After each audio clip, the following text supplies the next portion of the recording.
How you doing? Well, this is gonna make for an interesting video. Hey everybody, so before I begin, I want to give off a bit of background history for disclosure. Of all the franchises I grew up with in the Disney library, Lilo and Stitch has to be the most impactful. An incredible, funny, and heartwarming movie about family complexities, which would soon evolve into a growing franchise with subsequent sequels and a TV series that capitalized on it all. It was all great times growing up. I'm also aware that there was an anime spin-off that I had a really hard time getting into. Then there was a Chinese spin-off that I didn't even know really existed.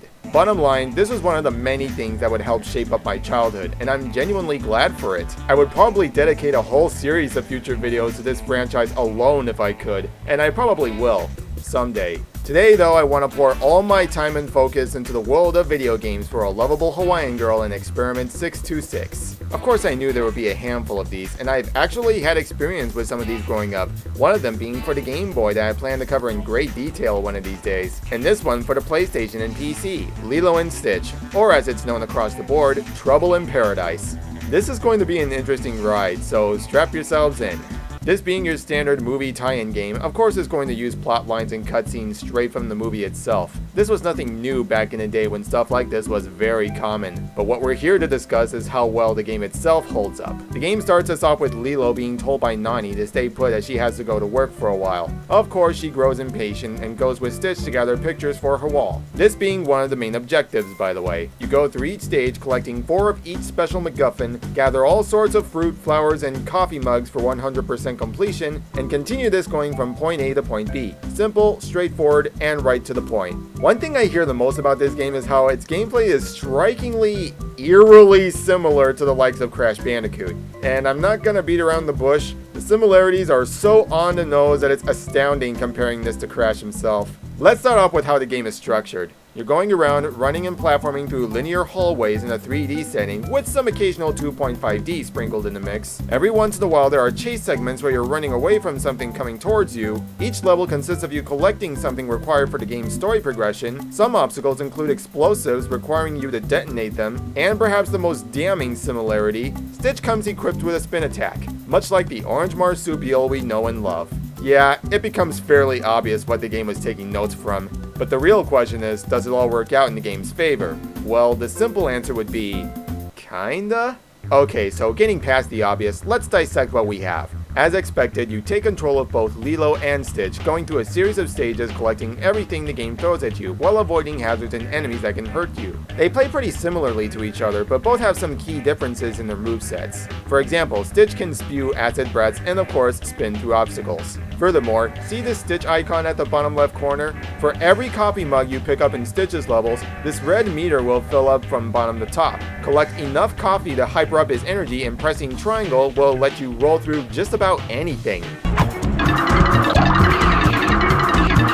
This can get pretty hectic to say the least. Thankfully, you do have complete control over it by pressing triangle at any time to slow him down, which I find pretty beneficial if you're not one to waste everything in one go. As for Lilo, her means of attacking involve this mysterious voodoo doll that she can use to wipe out any enemies coming her way. On top of that, if you collect these spoons crafted to look like the girls Lilo associates with, I'm trying far too hard not to use the word friends here, cause let's face it, would you really consider this bratty bunch to be friendly? Anyway, collecting these spoons will summon the almighty powers of that one sunburned ice cream tourist, who also acts as a level hazard?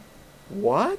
This is perhaps the weirdest thing the game would throw at me, not so much the voodoo stuff, cause if you've been following the franchise as well as I have, I think we can all agree that this is not out of the ordinary for Lilo. My friends need to be punished. In addition, she can also pick up explosive barrels and drop them off wherever she pleases. I initially found no use for this at first, cause anytime I tried to pick them up, my input either doesn't read correctly or I just barely pick it up by the skin of my teeth before it explodes. And most of the time, the game doesn't make it clear which barrels you can pick up, because unless I'm doing something wrong, this seems to work only half of the time I pull this off, making this move utterly confusing at times. Getting past the gameplay, the presentation doesn't look all that bad. Par for the course for a late PS1 game. Some of the characters range from okay to just straight up uncanny. I mean, Lilo looks good enough. Stitch is rather passable most of the time. Then you have other characters like Koba Bubbles and Nani looking either way too off or far too simplistic, especially Nani, whose model is rather hard to look at. Yikes. The music does capture the feel of the Hawaiian setting very well, I'll give it that. Some of the level themes here are actually really good, with highlights being, and I apologize if my Hawaiian here is off, Mai Kanu Trail,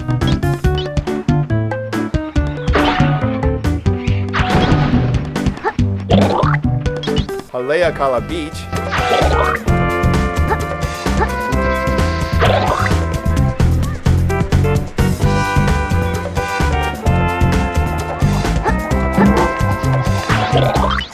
and Kapu Caves, name some.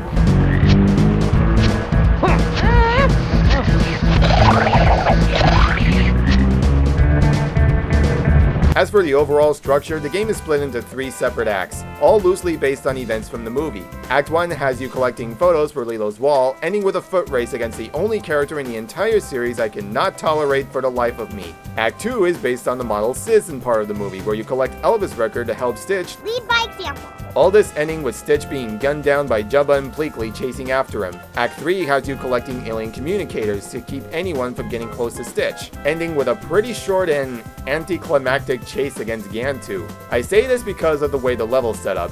He chases after you in one section, then you platform your way to the gasoline truck and boom, game's over.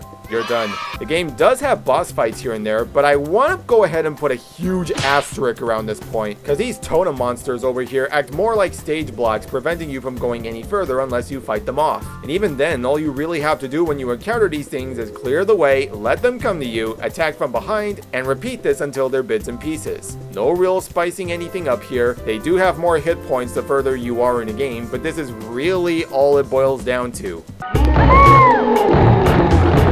Pathetic. Halfway through, it's pretty easy to get your routes mixed up at times. Take this for instance. I played through Haleakala Beach and end up back at the Surf Shack. I go through Maui Beach next, only to realize I already played this stage before, meaning I have to exit back to the Surf Shack, pull up the map from my inventory, and select the one area I've yet to explore in order to get back on track. The game does say to hit select to pull up the map anytime you're going from level to level, but up to here I never really thought to do so. There's only like 2 instances where you really need to check the map in order to keep your progress in check, including the example I just laid out. Other than this though, your journey should be nice and easy once you've figured out what to do and where to go. In fact, that could very well sum up how I feel towards the game. Aside from a few instances here and there, the general game for the most part is, well, too easy for my standards. Not to say that this is technically a bad thing per se, it just really boils down to how the game itself is executed. And what we have here is a straightforward package that generally goes by the numbers.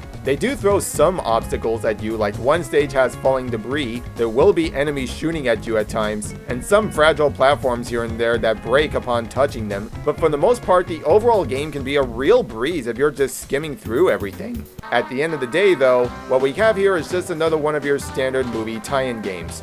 All jokes about copying Crash Bandicoot aside, it's pretty okay at best, and at worst, well, you're essentially just doing the same thing from beginning to end with nothing new to really test your skill or spice up the game feel. Not that I expected anything like this in the first place, but you get the idea. It's nothing bad, but not much really stands out here either. I suppose if you want to kill some time, I'd say this is worth experiencing at least once. It's kinda hard to recommend something like this otherwise. Thankfully, this won't be the only game I'll be checking out for our special little Ohana, but that's for another day. Thank you all for watching. Feel free to subscribe and check out more content like this, among other goodies I do once in a while. I'll be seeing you next time, and have a good one. See ya then.